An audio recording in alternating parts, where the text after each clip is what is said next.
নমস্কার বন্ধুরা, আপনারা কিভাবে লোকাল রেসিডেন্স ডোমেস্টিয়াল সার্টিফিকেট বের করবেন সেটা মোবাইলে কিভাবে করবেন আমি সেটি করে দেখাবো আপনাদেরকে।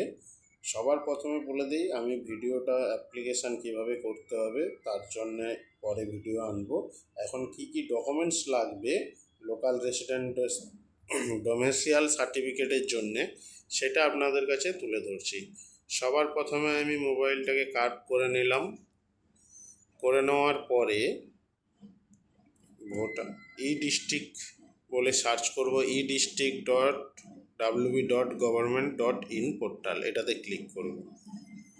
এটাতে ক্লিক করে দেওয়ার পরে সবার প্রথমে হোম পেজ খুলে যাবে। লগ ইন করতে হবে, আমি লগ ইন করে দেখাবো আপনাদেরকে, আমার লগ ইন করাই আছে। আপনারা লগ ইন করে নেবেন, মোবাইল নাম্বার দিয়ে ওটিপি দিয়ে লগ ইন করে নেবেন। লগ ইন করে নেওয়ার পরে আপনারা সবার প্রথমে হোমে চলে আসবেন। হোমে আসার পরে বাঁ দিকের তিনটে উপরে ডট চিহ্ন আছে, ওটাতে ক্লিক করবেন। লগ ইনের পরে সার্ভিসে যাবেন। সার্ভিসে যাওয়ার পরে আপনারা সার্টিফিকেটে যাবেন। সার্টিফিকেটে যাওয়ার পরে আপনারা করবেন লোকাল রেসিডেন্স ডোমেস্টিয়াল সার্টিফিকেট, এতে ক্লিক করবেন।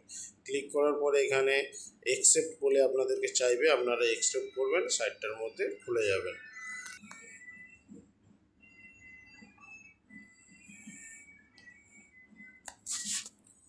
আপনাদের ডকুমেন্টস লাগছে রেসিডেন্টাল প্রুফ, এইখানে আধার কার্ড দেওয়া আছে। আপনারা কি করবেন, এইখানে আধার কার্ড বদলে দিতে পারেন voter card, government ID card, ration card, driving licence, epic number, আপনারা ইপিক নাম্বার চুজ করবেন।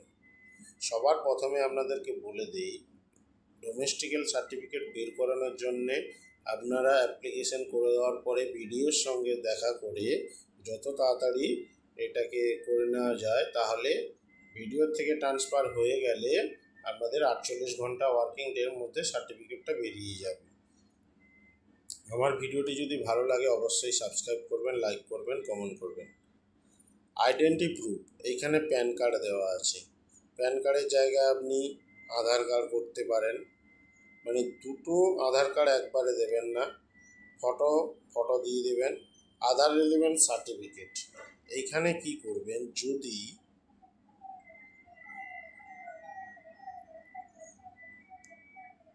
Date of birth, proof of birth সার্টিফিকেটের কাছে দেওয়া আছে ভেরিফিকেশান সার্টিফিকেট, প্রধান বা চেয়ারম্যান প্রধানের থেকে যদি ওই গ্রামীণ এটা করে নিয়ে আসেন,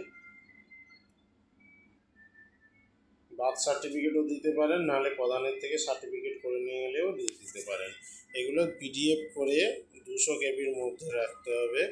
আধার রিলেভেন্ট সার্টিফিকেটে আপনারা কি করবেন, যে কোনো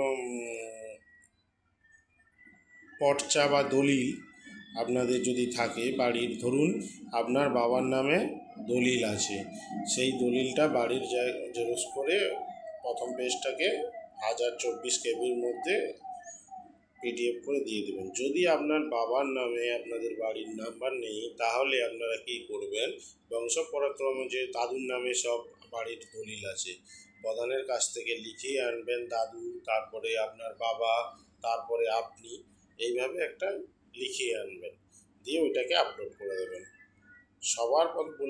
সবার শেষে বলে দিই, আপনারা আপলোড করে দেওয়ার পরে ভিডিওর সঙ্গে গিয়ে ওখানে কথা বলে ভিডিও যাতে ডিস্ট্রিক্টে রেফার করে দেয়, তাহলে আপনাদের সুবিধা হবে। আশা করছি ভিডিওটা আপনাদের ভালো লেগেছে। আজকের মতো থ্যাংক ইউ।